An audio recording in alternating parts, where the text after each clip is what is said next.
бір нәрсені істесе, көрдіңіздер ме сахабалар, соңына дейін жеткізіп істейді. Сондықтан пайғамбар саллаллаху алейхи уассалам хадисінде айтады, қандай да бір пенде істі мойнына алғаннан кейін оны кемеліне жеткізіп тұрып істейтін болса, онда Аллах тағаланың ең сүйікті адамына айналады дейді. Алланың ең жақсы көретін ісі сол. Қазір бізде ше, показуха біздегі. Өтірік бәрі. Ана жерге барасың, ол да өтірік деп шығарып жібереді. Мына жерге барасың, ол да үйді ремонттатсаң сылап сипап кетеді, ақшаңды алып кетсе болды. Бірдеңе салдыртсаң тағы қират. Ана жаққа барып бірдеңе емдетейін десең тағы білмейді, өтірік айтып дейді. Сонымен көрдіңіз бе? Ал Алла тағала кімді жақсы көреді дейді? Істеген ісін кемеліне жеткізген адамды жақсы көреді дейді.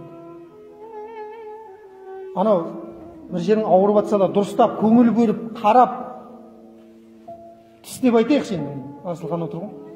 Тісті жөндеген кезде де анау жақсылап шықпайтын пломбаларды салып, күшті қылып емдеп берсе, біраз жыл ана пломба тісіңде тұрса, не деп айтасың? Сол жігіттерге Алла разы болсын.